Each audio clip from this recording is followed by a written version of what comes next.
Grisher, Nick Scher, Here. Pat McKee, Yes. Corey Sillers. Yep. Lance Trollop. Here. Joe Yang. Here. Jim Boucher.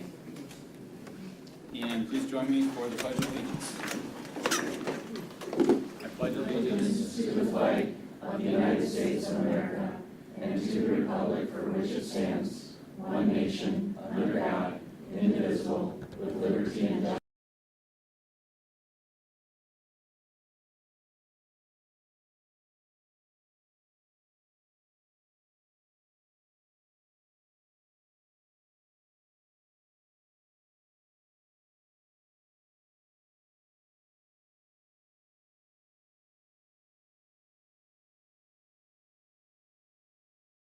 Everyone, thank you so much for allowing me to be here. Do you mind? Hit the button. Oh. We're good? Yep. Okay, That was great. thank you. So thank you so much for the chance to come and to share a little bit about the art department. This is my second year being the art coordinator for the school district, and it has been a phenomenal team to work with.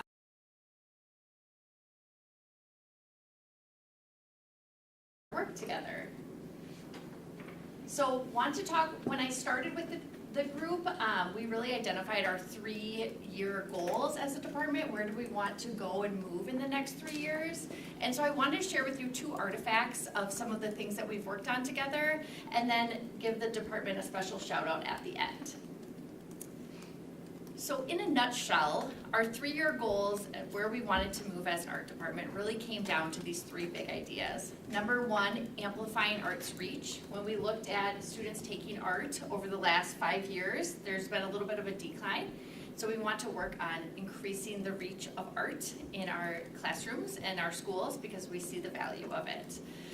We also really wanted to work on shared skill experiences, kindergarten through 12th grade.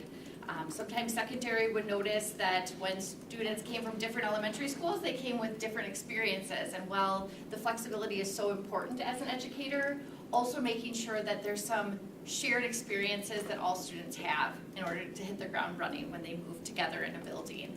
And then with that, meaningful vertical alignment between grade levels. So what does printmaking look like in kindergarten up to 3rd grade? And then how does that translate over to the middle school? So being able to have those opportunities as a department. One of the big things that we did last year, which we've continued on the work this year, is we created an art continuum task force. And it had myself on the team, 3 elementary art educators, 2 middle school educators, and 2 high school art educators. And we came together around our art standards and identified the priority standards for each grade level and each elementary, middle, and high school category through using, if you go to the next slide, real criteria. So we came together as a team and we really identified what are going to be those shared experiences that students have. And that's really hit the ground running with some of our goals. If you continue on to the next step, so some of the outcomes is really having the prioritization of skills for all of the levels to really encourage that consistency, but also honor teacher flexibility. So not every single art classroom is lockstep doing the same thing, but we're looking towards the same outcomes. A key standard in kindergarten is for kids to understand primary colors. How the teachers get to primary colors is at their discretion, but identifying those key focus standards. And then it's really given us the ability to see gaps and opportunities for improvement within our art programming, including sending some of the teachers to take classes at CVA, which has been an amazing connection that we've had as a department. We also have embarked in a book study together as an art department, and this is a book, a famous book, Sydney Walker. She has a book about teaching meaning in art making. We really wanted to come around this idea as a department. How are we teaching students to make meaning in their art in the different techniques that we teach them? And so this has been really a win because it's given art educators professional development to their content area. And it's really given us a cool opportunity to talk shop at each PD day. How does this learning relate to our classroom, and how can we continue to move that forward? So like I said, it's really created opportunities for teachers to share the tips and tricks. Our secondary art educators are always excited to hear the different management strategies that elementary teachers use with different materials and things. And the book study has really opened up that door for that type of collaboration. It's also really encouraged our thinking around the process of art making, which has been really influential for our department. So I wanted to just share a little snapshot of our work together. I also encouraged our team to tune into this virtually so that I could tell them thank you so much for the amazing work that they do. I love this quote that before a child can make art, they have to believe that their perspective matters. And our art teachers really convince kids that it does. And so they are doing great things in their classrooms and they're so committed to their craft. So thank you, team. Any questions? Thank you. Questions, board members, comments? The only comment I have, I'm glad to hear that you want to create some things that are the same that they have to experience, so when they become sixth graders, they can be more cohesive and as they move forward and decide if art's their thing. So I remember, I assume we'd still probably do some district-wide things or something with birds that my daughter was in way back in 5th grade. And Yes. things like that, and she got selected to go to the library, I think was a display one evening, and so, Absolutely. great, sounds like excellent ideas from the team. Yeah, we have really established some amazing community connections. In fact, next year we're going to be partnering with Lee Yawkey Museum to give our art educators some opportunities to be makers of art, to help encourage them to inspire students to be makers of art, because we've really talked about it's so important that we're doing art ourselves. So thank you, it's been great. I love the meaningful PD and community connections. That's just beautiful to see. Yeah, thank you so much. Thank you.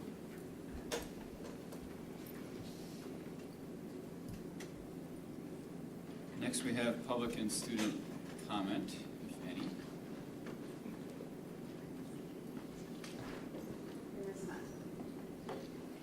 There are none, so we'll move on then to the consent agenda.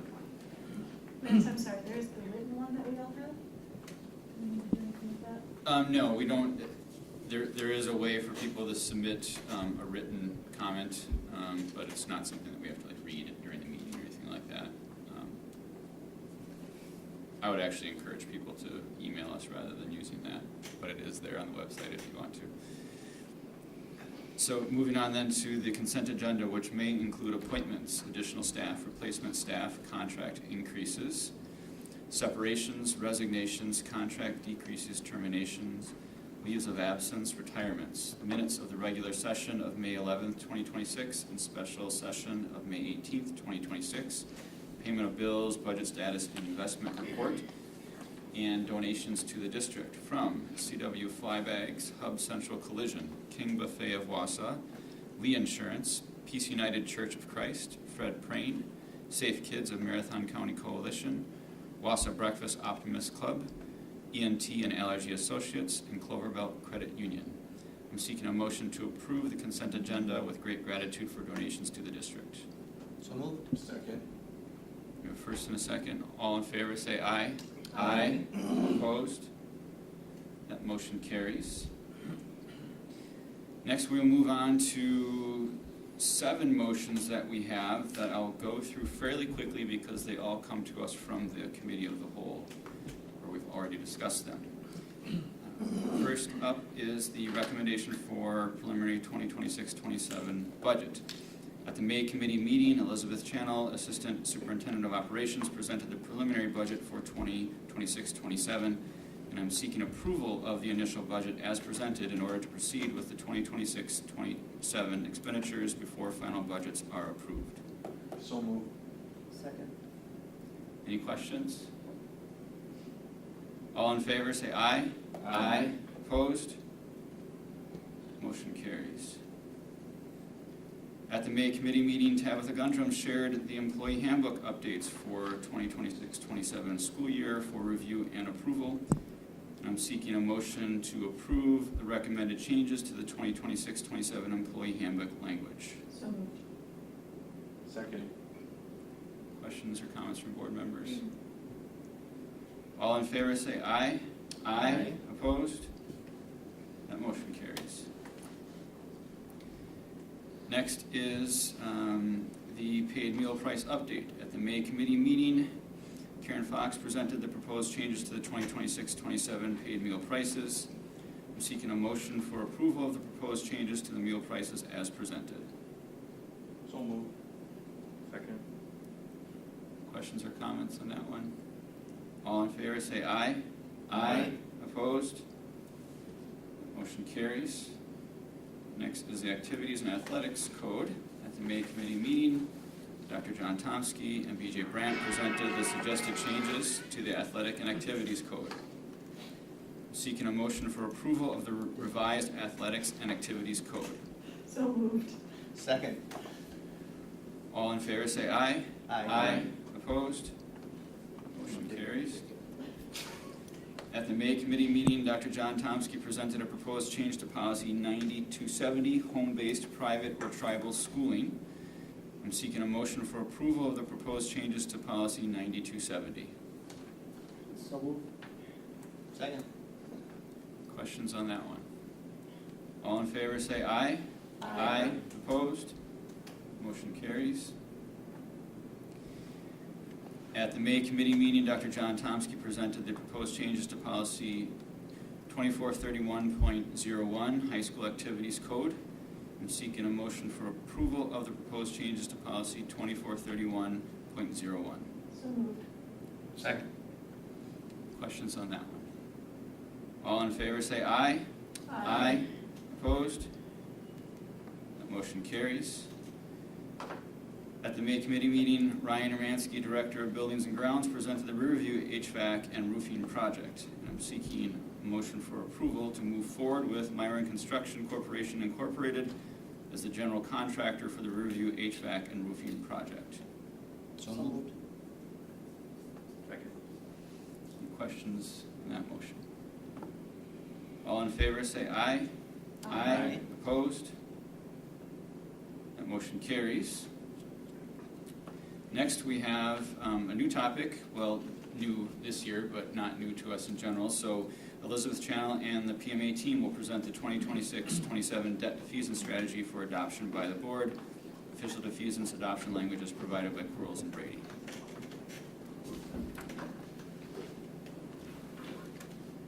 Good evening, everyone. I have Eric Cass from PMA here to do the defeasance presentation for us.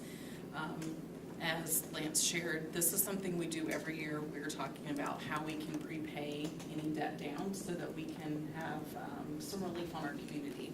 So I'll hand it over to Eric. Yeah, good evening, and thank you, Elizabeth, for that introduction. A lot of familiar faces. Eric Cass, Director of Public Finance at PMA. Pleasure to be here this evening. Just very high level, I'm going to run through a little bit of history. As Elizabeth said, this is not the first time that the Board of Education has entertained the idea of defeasing debt, which is really just putting money into escrow, and I'll explain a little bit about that process as we go through this. So the first slide, like I said, is the history. So dating back to 2017-18, there's been various amounts applied. So these amounts, just to highlight very quickly for those that maybe haven't gone through this in the past, are additional levy amounts that are only available to pay down debt early. Unfortunately, there's no flexibility to use these additional levy amounts to support programs and services or do anything different. They're only targeted at paying down debt early.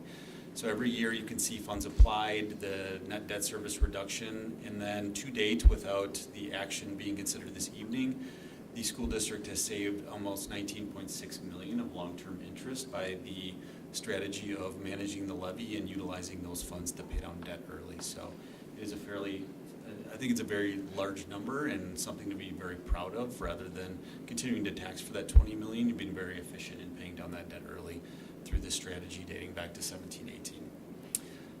On the next slide, so this is very small, I apologize for that, but if you can read it, it is looking at your outstanding debt. So what's unique about the debt profile for the district as it relates to the recommendation here this evening is there's 3 issuances outstanding from left to right, and the one on the left and the one in the middle are both callable, which means that the district would be able to apply these excess levy funds against that debt without having to do a defeasance. As I'll show in the next slide, it's a much more efficient from a cost perspective strategy.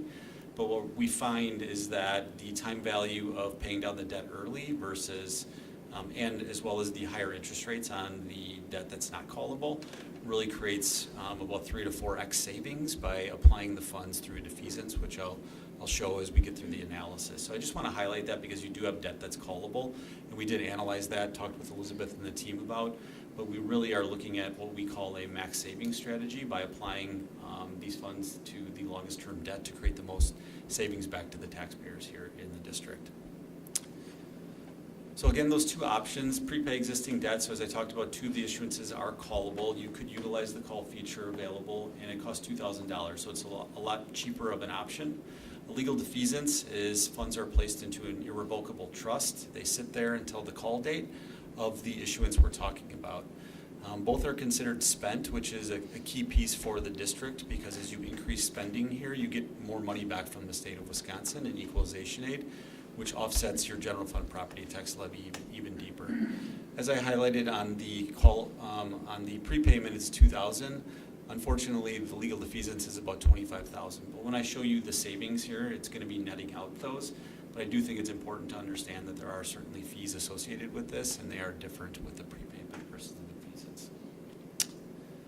So on the analysis, again, apologize for being slightly small, but on the left is your existing debt profile carried forward for 2 of your debt issuances. As we talked about, the recommendation here this evening is to target the longest maturities with the highest coupons.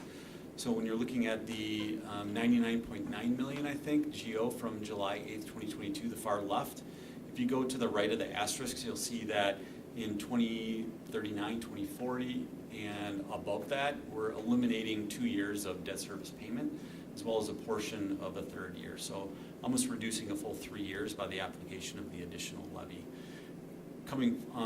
Bringing that all the way to the right, you'll see that highlighted in blue, it's about $9.6 million of savings by targeting those long-term maturities. If we would have paid off those other ones that are callable, it would have been the $1 million to $2 million range. So again, we feel it's a lot better strategy to continue to chase the most savings for the taxpayers. And then there's a little calculation I'll show you detail where if approved this evening, it'll be just short of $30 million of long-term interest saved. As I talked about the advantage from the equalization aid, this would create a projected $5.7 million increase to equalization aid next year. Certainly volatility with that, so take that with a grain of salt. We're just kind of projecting out the concept that you will qualify for more equalization aid, even though that the state didn't increase equalization aid over the biennium that we're currently within. And then finally, real quick.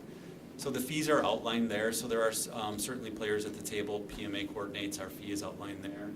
Quarles and Brady's fee is outlined to do all the resolutions and everything. We do have to hire a CPA to validate our calculations. That escrow agent, because the funds are going to sit there, gets paid. And then we do have to pay to split the QSIP on the one maturity that we're not fully defeasing. So just wanted to highlight that so you have full clarity and transparency into the players at the table that make up about that $25,000. Then finally, if approved this evening, as it showed out, line itemed, you will increase your savings associated with debt prepayment or defeasance by $9.5 million, just over $29 million. So with that, be happy to answer any questions. I feel bad I'm not looking over here. They're parallel with me. So. Yes, okay. I've just got one general question on this. So when by us prepaying comes, our savings comes at the expense of the investors that purchase these. Does that ever get held against us for future issuances? Does any part of the market or those that are investing in us saying, oh, you know what, Wausau prepays theirs quite a bit, so we're not going to be as aggressive in purchasing new issuance? I would say absolutely not, because what happens is when we issue debt like the $99.9 million, we tell the market that we want the debt to be callable after 8 years. So they know what they're buying, and they are providing a little bit of a penalty. Let's say 0.25% that you're paying extra on the interest rate for the initial amortization, knowing that some of it's probably going to get gobbled up and called. So this is taking advantage of that premium that we're paying to create the savings that we invested in by putting that call feature in. So they build that, They know that factor into yep. it up front, so we're paying the extra quarter for the first 8 years or whatever. Yep, exactly. Got it, okay. Yep. And you might be paying that forever if you never have the ability Right. to prepay, right? Right. Which some school districts never have that ability. That makes sense. Thank you, I was curious about that. Yep. Other questions from board members?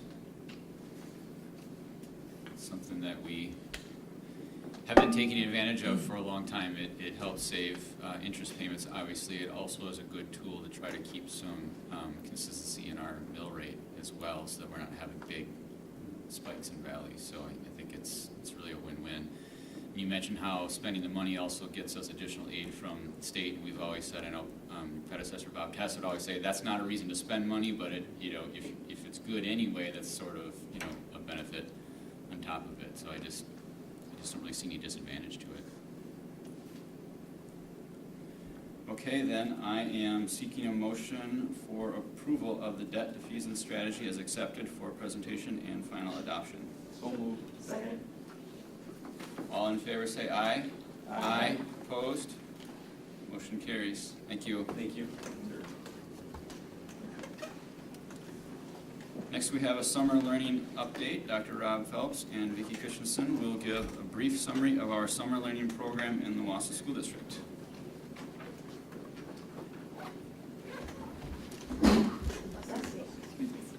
Hey, good evening. Thanks for having us. I'm Rob Phelps, principal at Horace Mann, but during summer I'm summer learning coordinator, and this is... Hi, I'm Vicki Christensen. I am the out-of-school learning coordinator for the school district, so G2M and Title I Family Nights and Summer Learning. All right, so today I'm going to talk a little bit about the morning program. If these slides look familiar, we liked them so much last year that we used them again. If you notice, I'm a turtle. I changed that one on the first one. But all right, so I'm going to talk about the morning program, and then Vicki's going to talk a little bit about the afternoon. All right, so morning program, our elementary program is really a transition to. So we changed the names a few years ago to transition to kindergarten, transition to first grade, transition all the way up through that fifth grade. And we focus on math in the morning, ELA, and then they have encore rotation as well. Similar to the regular school year, just condensed into that morning. Our middle school transition program, I think everyone knows about this, 2 days at the school forest, 2 days at the middle school that they're going to be at next year. Our middle school is a combination of ELA and math intervention for those students who failed, but also a huge part of middle school, and what we cannot promote enough, is there are some really awesome classes besides that intervention program. Dungeons and Dragons, Fitness Express, volleyball. There are probably 20 enrichment classes that our students can take, 6th graders through 8th grade. And then our high school is basically credit recovery for the most part, but we do have enrichment some years. Every year we have our power classes at Warrior Power and Lumberjack Power, but then there's some music opportunities with band lessons, orchestra lessons, and then every other year we do an art enrichment at Wausau West. Morning programs this week are 5 weeks long with a 6th-week option for our families, busing from district sites and other. So we've had to add a couple sites. We are going to continue to use the former Hewitt site for busing for those students. We reached out to St. John's School and Church, and they're happy to help us out there. Instead of the old Hawthorne site, we will be using 10th Street Park. Pretty convenient for our families in there. And we're also using Tom Field for the 2nd year. So we do have some additional locations besides our district sites. There is no cost breakfast and lunch, so really nice for our families. So for the afternoon programming, we have 3 elementary school sites. We're starting at 12 o'clock to 3:30 this year, and my push continues to be to offer the same programming to all schools, to all students. So whether they attend Jefferson, Riverview, or Jones, they all get the same experience. We have half the students go on a field trip, and then the other half stay back and do rotations with 6 different certified teachers. And there's no fee for that programming. And then this is just like a sample of like what a student would do for their 5 weeks at their site. The first day they get put into their 12 color groups and learn their teachers and the protocols and expectations of the school.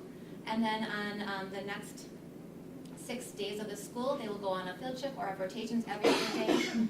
All students will go to John Muir for 6 afternoons that include half-hour swimming lessons. We have Kay Picard as our swim instructor that leads a team that has very, I feel, high quality swim lessons for 6 days to expose the students.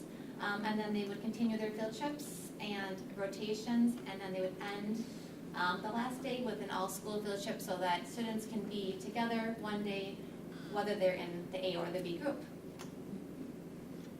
And I'll just add something about our afternoon program. Last year was the first year that we started that afternoon program with G2M and summer learning combined.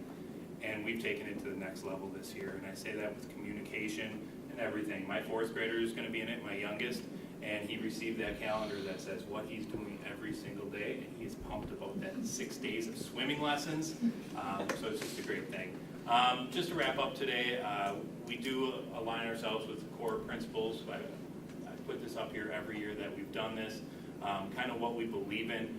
I would like to add a sixth though, because I'd like to give a shout out to our site coordinators and really our site coordinators who serve as building principals during the summer.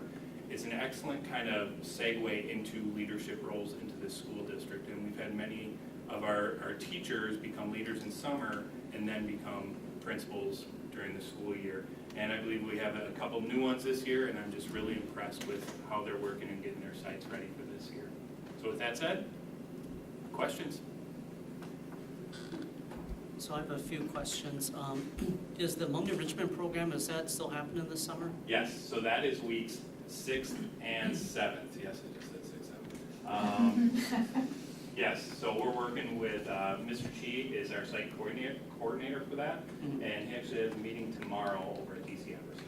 We'll bus kids over during those 2 weeks from Rib Mountain over to DC Everson. Okay.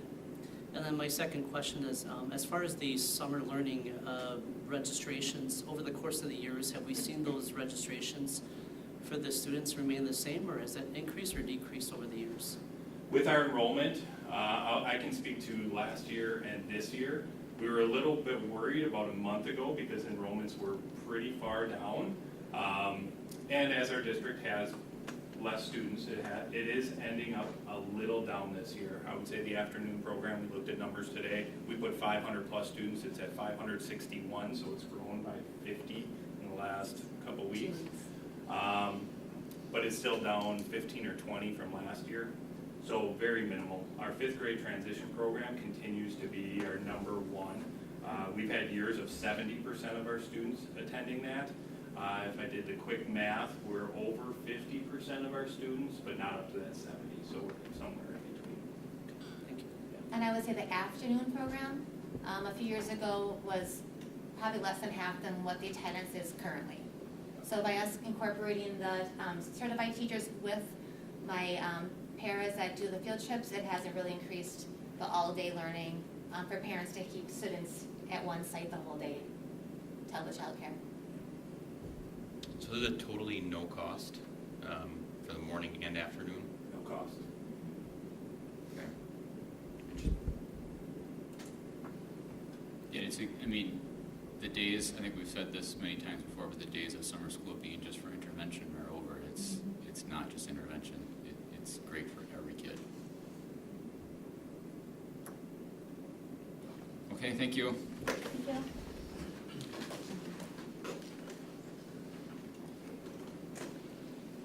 Next, Tiffany Miskowski will share a brief update on the recent change to the DPI CEP program.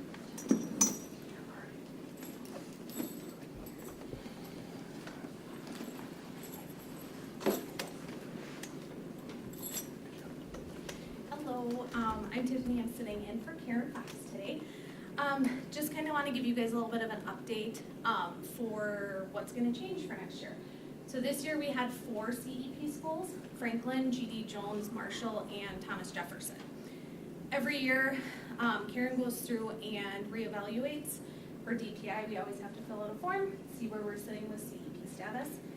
And based on some of the changes that happened in the last year, we are going to be eliminating Thomas Jefferson starting next school year.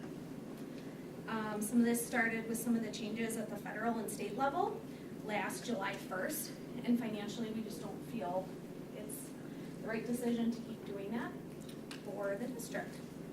So we do have a plan in place. We will notify all the parents via social media. We talked to Diana a little bit. And we're gonna use Skyward messaging, and we're gonna do some extra stuff at their back to school open houses, in addition with helping them fill out free and reduced forms as needed. Is that any questions? Karen tried to type everything up, so it helped make you guys if you have any questions. Yeah, I mean, the summary that I got from it was that part of the reason is unfortunate, which is some changes for qualifications, but part of the reasons is also good news in that the population for Jefferson has declined in need as well at the same time. But I think that's sort of summarized. I don't know if any board members have questions on it. And I would just add that there's still an avenue for families who have means financially that they can still have free and reduced lunches for them. This is just for folks who don't meet that requirement now. That's not going to be there as it has in the past. Okay, thank you.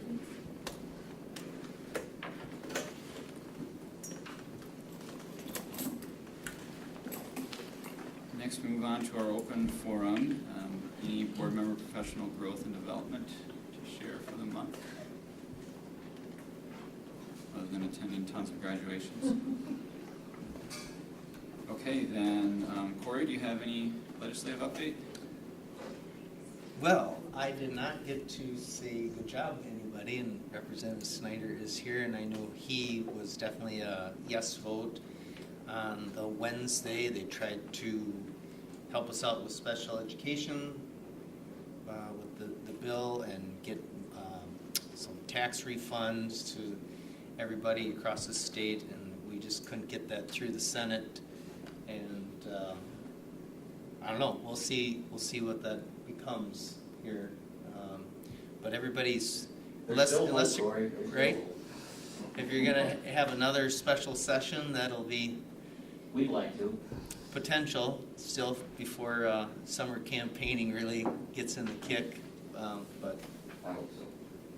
CISA 9 meeting last week, and Al Bettry's report and the efforts that all CISAs make as well on the legislative side has been helpful, trying to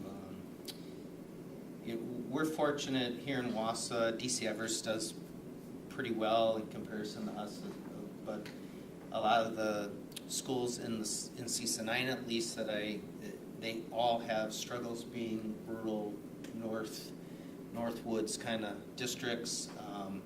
So I get to hear a lot of chatter from them about how this affected them more than what it affects us, in general, just because of the budgetary things that we have. We're just sitting better because of the years of management that we've had. Appeals board that I sit on was exciting this year, and a lot of discussions there on how those decisions about detaching from one district to the other coming through with the financial needs and moving properties, and it's more about properties and property valuation and how that affects the district's borrowing. So I think a couple months ago I made a comment about how did I get on that system. It's extremely educational, and getting to see what's going on in different parts of the state and how all the finances work together, and showing a need that some bipartisanship is definitely needed in Madison to adjust the funding as a whole and make that more secure. So. I would suggest they hire a blue ribbon commission to come up with some funding plans, but they did that already. And there were recommendations made too. I just had one comment on, I guess I should have said it maybe during district development, district professional growth and development. Kayla, I just wanted to comment on your email that you sent out regarding a thank you email essentially to all the staff, for this year and the success that happened. But I want to make sure that we take the time and turn it around and say thank you to you and to your team, everybody that's here. You guys guys probably get to only see the back of their heads when you watch on camera, but Elizabeth, Tabitha, Julie, Katie, Rob, everybody that's here, John, Ryan, Ralph. This year has gone, in my opinion, as one of the smoothest years in the 14 or 15, whatever it's been, that I've been on the board, with some significant changes. Yeah, I was gonna say, especially considering. Yeah, at the at the elementary level, everything else going on, and some new faces stepping up into positions, but you guys did a heck of a job this year. The feedback that I get, that I continue to get, is changed so dramatically in the last 3 years. It's literally night and day. And that, when it was going the other way, you guys heard me say that, start at the top, right? That's where the accountability lies. When it's going good, you got to start at the top too. So just kudos to you guys, doing a really good job, and I think this year was fantastic. Mr. Bushman? Thank you for that. And kind of feeds into my comments a little bit. And Corey beat me to the punch, welcoming Representative Snyder to our Wausau School Board meeting. It's nice to see our legislatures taking part, so thank you for being here. With Friday was the official end of our school year, the last day for our students. Today was our last day for our staffs. And certainly was a lot going on this year. And I would say the big thing, and I think it was a very successful transition with the consolidation that occurred. And when I say successful, it doesn't mean easy, that we had a lot of our staff members in the buildings working really hard to make that occur. And so I think the best interest of the kids is always kept in heart. So I'm very thankful for them for what they've done. I'd also like to reiterate what Pat said and thank our team. There's a lot of things that go on behind the scenes with it, and we work really hard. Even when I think about Ryan's team, and we're already in the process of doing construction for Franklin and Marshall, and we've just gotten out of there, so those things are happening. So I'd like to give them a shout out as well for the great things that they've done. But I'd also like to thank the board for your guidance and leadership throughout the year. You guys have done a great job, and I'm very thankful for that, and I appreciate the opportunity to lead the district one more year. So thank you guys. And I ask that the written board member liaison district activity report be entered into the official record. And then at this time, I'm seeking a motion to enter into closed session to discuss preliminary discussion regarding potential litigation pursuant to Wisconsin Statute 19.85G, and to reconvene in open session to take further action if necessary and appropriate. So moved. Second. We have a first and a second, and that'll be a roll call vote. Sarah? Yes. Nick? Yes. Pat? Yes. Corey? Yes. Lance? Yes. Joe? Yes. Thank you all.